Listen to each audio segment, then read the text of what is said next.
let's do some practice with dimensional analysis. And this is with all kinds of stuff, it looks like. So how many square centimeters are in a square foot? All right, so we're starting with 1 square foot.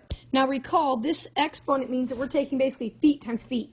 That's 2 times. So I need to do every conversion twice. So we're trying to go to centimeters. Well, I can't go from feet to centimeters, but I can go feet to inches.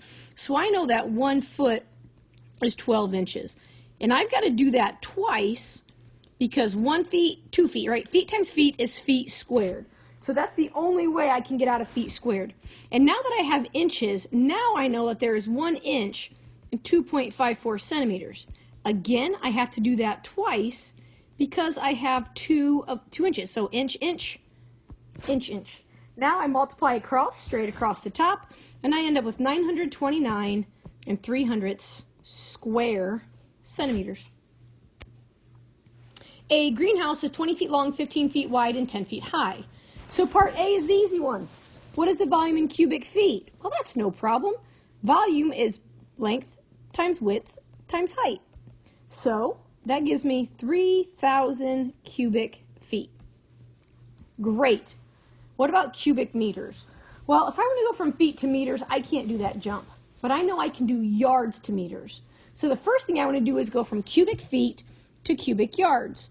So if I have 3,000 cubic feet, I know that there are 3 feet in 1 yard.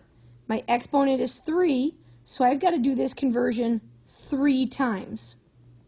Because now that puts me in cubic yards, because I have 3 yards. So these 3 feet cancel out with those 3 feet. And now I can do my conversion into meters. So 0.9144 meters is 1 yard.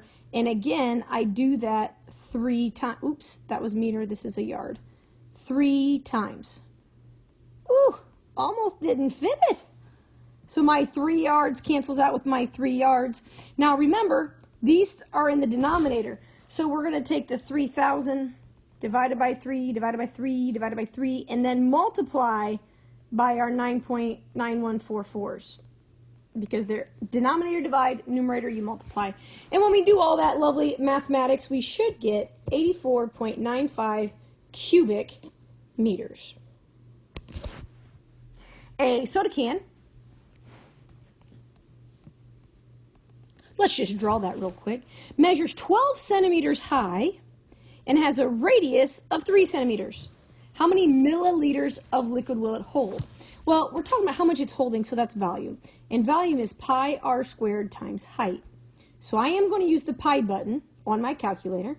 If you round to 3.14, your answer will be slightly off. My radius is 3, my height is 12. So that's the same as pi times 9 times 12. And that gives me approximately 339.29 cubic centimeters. Because all of these, right, this is a 3 times 3, all 3 of these are in centimeters, so it's cubic centimeters. And we know there is a 1-to-1 ratio of 1 cubic centimeter is about the same as 1 milliliter. So this is a 1-to-1 ratio, so my answer is simply 339.29 milliliters.